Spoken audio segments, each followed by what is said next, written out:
দর্শক, কী অবস্থা সবার? আজকে আপনাদেরকে এমন একটি বিরিয়ানি রান্নার রেসিপি দেখাবো যার গন্ধে পুরা বাড়ি পাগল হয়ে যাবে। শেষ পর্যন্ত দেখবেন, আশা করছি ভালো লাগবে। এই বিরিয়ানি রান্নার জন্য প্রথমে কিছু পেঁয়াজ কুচি করে নিলাম, তার পাশে দেখতে পাচ্ছেন ধনিয়া পাতা, কারণ এই বিরিয়ানির সাথে আলুর চপ থাকবে যেটা খাইতে আরও বেশি ভালো লাগবে। তো কিছু পরিমাণ আলু আমরা ছুলিয়ে নিয়েছি সিদ্ধ করে, তারপরে সাথে দেখতে পাচ্ছেন মুরগির মাংস। তো এই হচ্ছে আমাদের আইটেমগুলো। তো এই পর্যায়ে আমার মা দেখতে পাচ্ছেন যে বিরিয়ানি রান্নার জন্য যে চাল সেটা ভালোভাবে ধুয়ে নিচ্ছে, যেন এই যে সাদা যে পানিগুলা অর্থাৎ ময়লা পানি এগুলো যেন ভালোভাবে পরিষ্কার হয়। এই দিকটা অবশ্যই খেয়াল রাখবেন, কারণ ভালোভাবে পরিষ্কার না হলে দেখা যাবে ভালো করে চালটা সিদ্ধ হচ্ছে না বা খেতে তেমন একটা ভালো লাগবে না। তো এইভাবে ধোয়ার পরে আপনারা এইভাবে একটি ছাঁকুনির মাধ্যমে পানিগুলো ছেঁকে নেবেন, যাতে খুব ভালোভাবে পানিটা ঝরে যায় চালের সাথে থেকে।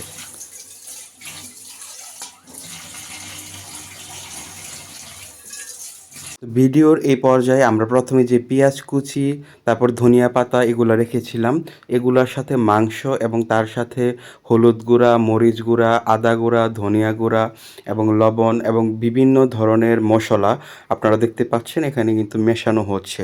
তো সকল ধরনের আসলে মশলা একসাথে মেশানোর পরে এগুলো হচ্ছে একসাথে আপনার ভালোভাবে মাখিয়ে নেবেন।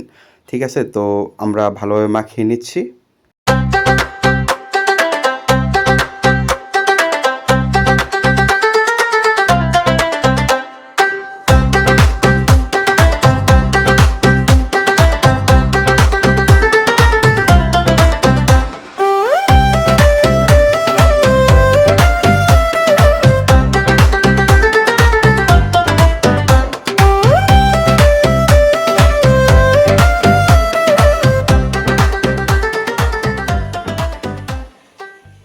তো ভিডিওর এই পর্যায়ে আমরা চুলাতে ফ্রাই প্যান বসিয়ে দিলাম, আপনারা দেখতে পাচ্ছেন।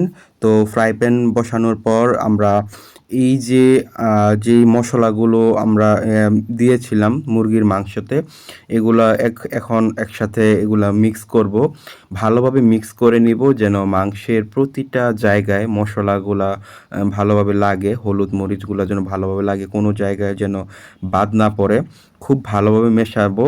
এইভাবে মেশানোর পর চুলাতে যে ফ্রাই প্যানটা দেওয়া হয়েছে সেটা যখন গরম হয়ে যাবে, গরম ভালোভাবে হওয়ার পরে আমরা এই ফ্রাই প্যানে কিছু পরিমাণ তেল দিয়ে দিব, যাতে আমরা এই মুরগিটা ভালোভাবে ভাজতে পারি। তো ভালোভাবে তেলটা দিয়ে নেবেন, না হলে কিন্তু আবার ফ্রাই প্যানের নিচে কিন্তু লেগে যায়। তো ওইভাবে পরিমাণ মতোই আপনারা দিয়ে নেবেন। তেল দেওয়ার পরে তেল যখন একটু গরম হয়ে যাবে, তখন আমাদের এই যে মেশানো যেই মুরগির মাংসগুলো ছিল এটা আমরা ফ্রাই প্যানে দিয়ে দিব।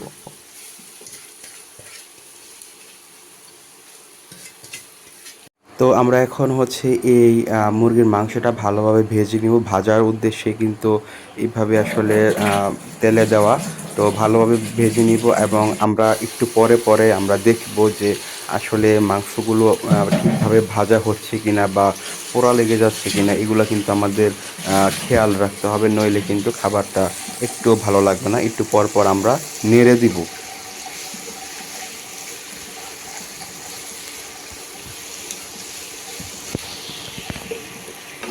ভিডিওর এই পর্যায়ে আমরা বড় একটি ডেকচি চুলাতে বসিয়েছি, যেটাতে পোলাওয়ের জন্য অর্থাৎ বিরিয়ানির জন্য যেই চালটা আসলে ধোয়া হয়েছে সে চালটা এখানে দেওয়া হবে। তার আগে এই যে ডেকচি এটা ভালোভাবে কিন্তু শুকিয়ে নিতে হবে, তার জন্য কিছুক্ষণ আগে কিন্তু চুলার মধ্যে দিয়ে রাখলে দেখবেন এটা একটু শুকিয়ে গেছে পানিগুলো। তো তারপরে আপনারা পরিমাণ মতো তেল দিয়ে নেবেন। এই পরিমাণ মতো তেল দেওয়ার পর তেলে দিয়ে দিবেন মশলা, যেগুলো বিরিয়ানিতে বা পোলাওতে ব্যবহৃত হয়। যেমন এই যে আপনারা দেখতে পাচ্ছেন এখানে কিন্তু এলাচ দেওয়া হয়েছে কয়েকটি। তারপরে এখানে যে আমরা এটাকে আমাদের এলাকায় নাকফুল বলে, আবার এটার আরেকটা নাম আছে, এই মুহূর্তে আমার খেয়াল আসতেছে না। তো যাই হোক, তারপরে দেখতে পাচ্ছেন যে আলু যেগুলো সিদ্ধ করা হয়েছিল, সিদ্ধ করার পর ছোলানো হয়েছে, এগুলো দেওয়া হয়েছে। ও সাথে কিন্তু গাছের যে ছাল মানে দারুচিনি সেটাও কিন্তু দেওয়া হয়েছিল। তো সব কিছু একসাথে দেওয়ার পরে এগুলো কিন্তু ভালোভাবে নেড়ে নেবেন। আলুটাকেও কিন্তু ভালোভাবে ফ্রাই করে নেবেন। তারপরে যদি লবণ দিতে ভুলে যান অবশ্যই লবণটা দিয়ে নেবেন, না হলে কিন্তু খেতে একদমই বাজে লাগবে। তো সব কিছু দেওয়ার পর আবার ভালোভাবে নেড়ে নেবেন, এটাকে ফ্রাই করবেন এই আলুগুলোকে। তো আলুগুলো ফ্রাই করার পাশাপাশি আমরা মাংসগুলো আবার দেখে নিলাম যে এগুলা কি আসলে ফ্রাই হচ্ছে কিনা ঠিক মতো। তার জন্য কিন্তু আমরা ঢাকনাটা উঠায় আবার একটু নাড়ানাড়ি করে দিলাম যাতে নিচে লেগে না যায়। তো এই পর্যায়ে আমরা আবার চলে আসলাম, এই যে দেখতে পাচ্ছেন এই বড় ডেকচিতে যেখানে আমরা আলুগুলোকে ফ্রাই করতেছিলাম। তো পাশাপাশি একসাথে আসলে দুইটা কাজই আমাদের চলতেছে যাতে মানে কোনো দেরি না হয়, কারণ অনেক সময় দেখা যায় যে একটা কাজ করতে গেলে আরেকটা কাজে কিন্তু অনেকটা দেরি হয়ে যায়, যার কারণে দুই চুলায় দুইভাবে আসলে রান্না করা হইতেছে। তো যাই হোক, আমাদের আলু কিন্তু অনেকটাই ফ্রাই হয়ে গেছে, আপনারা দেখতে পাচ্ছেন। এই পর্যায়ে কিন্তু আমরা এই যে চাল যেটা আমরা ধুয়ে রেখেছিলাম সেটা ভালোভাবে যখন পানি ঝরে গিয়েছে তখন আমরা এই আলুর সাথে আবার দিয়ে দিয়েছি। এখন আমরা চাল এবং আলু একসাথে কিন্তু ফ্রাই করে নিব।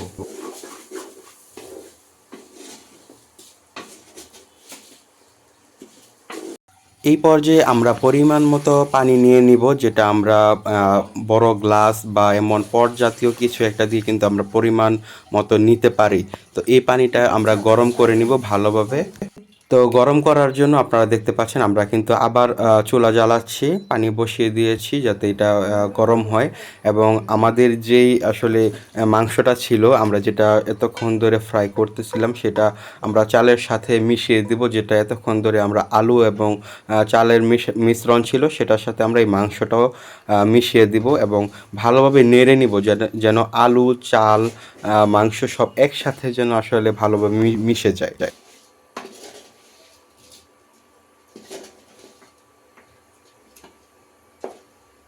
ভিডিওর এই পর্যায়ে আপনারা দেখতে পাচ্ছেন যে আমরা যে পানিটা বসাইছিলাম গরম করার জন্য সেটা কিন্তু অলরেডি গরম হয়ে যাচ্ছে এবং ছোট ছোট বুদবুদ আকারে কিন্তু দেখা যাচ্ছে। তো আমরা এই পানিটা নিয়ে নিব, নিয়ে আমরা এই ডেকচিতে দিয়ে দিব। আপনারা দেখতে পাচ্ছেন আমরা কিন্তু এটা দিয়ে দিচ্ছি এবং এই দেওয়ার পরে আমরা একটু নাড়া দিয়ে আমরা এটা ঢাকনা দিয়ে রেখে দিব অনেকক্ষণ।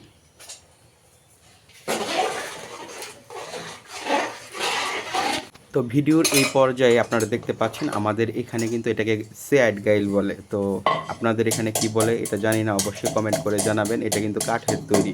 তো আপনারা দেখতে পাচ্ছেন যে মরিচগুলোকে কিন্তু ছেঁচা হচ্ছে ভালোভাবে। যদি এগুলোকে না ছেঁচা হয় তাহলে কিন্তু এই মরিচের যে ঝাল এটা কিন্তু ভালোভাবে আপনি পাবেন না, ঠিক আছে। তো ভালোভাবে এটাকে ছেঁচে নিয়ে নেওয়া হচ্ছে।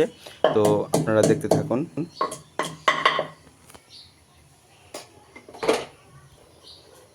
তো এই পর্যায়ে ভালোভাবে ছেঁচে নিয়ে এই মরিচগুলোকে কিন্তু এই যে আমরা যে পানি দিয়েছিলাম বিরিয়ানি রান্নার জন্য এই বিরিয়ানিতে কিন্তু দিয়ে দেওয়া হয়েছে যাতে একটু ঝাল ঝাল একটা ফ্লেভার আসে। এবং এই মরিচটা দিয়ে কিন্তু আমরা আবার ঢাকনা দিয়ে ঢেকে রেখেছি। তারপরে আপনারা দেখতে পাচ্ছেন 4-5টা তেজপাতাও কিন্তু দেওয়া হয়েছে যেন আরেকটু সুন্দর একটা গন্ধ বের হয়। তো অনেকটুকু কিন্তু বিরিয়ানিটা আসলে হয়ে যাচ্ছে, অলরেডি আর হয়তো বা কিছুক্ষণ বাকি আছে।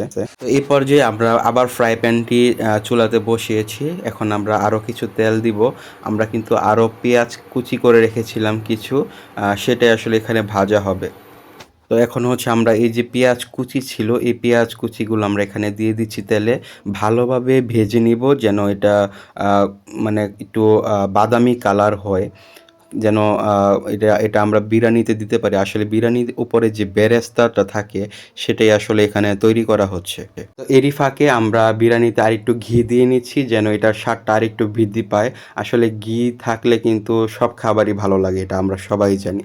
তো আমাদের ঘি দেওয়ার কাজ শেষ। আমরা কিন্তু এই যে দেখতে পাচ্ছেন পেঁয়াজের কিন্তু হালকা হালকা বাদামি রং ধারণ করতেছে। আসলে একসাথে অনেক কাজ করতে হচ্ছে আমাদের। তো এই জন্য আর কি ভিডিওটাও অনেক বড় হয়ে যাচ্ছে। তো এই যে দেখতে পাচ্ছেন অবশেষে কিন্তু আমাদের এই যেই আউটলুক অর্থাৎ যেটা আমি বলেছিলাম যে বাদামি কালার এটা কিন্তু হয়েছে। এবং এই বাদামি কালার হওয়ার পরে আমরা এই বেরেস্তা অর্থাৎ পেঁয়াজ ভাজাটা কিন্তু আমরা বিরিয়ানির উপর দিয়ে দিব। বিরিয়ানিটা একদম যখন হয়ে যাবে তখন একদম শেষের দিকে আর কি। এবং অলরেডি কিন্তু আমাদের বিরিয়ানি রান্না হয়ে গেছে। এখন এটা খাইতে এত ভালো লাগবে আসলে বলার বাহিরে।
অপরাজিতা ফুলের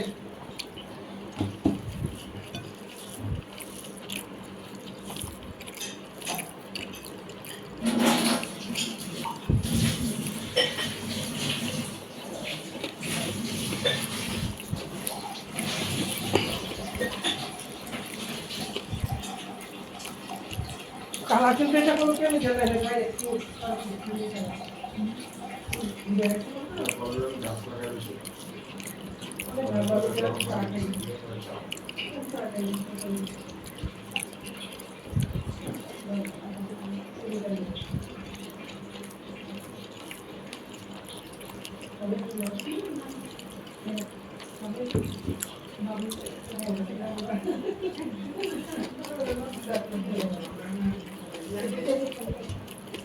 Gracias.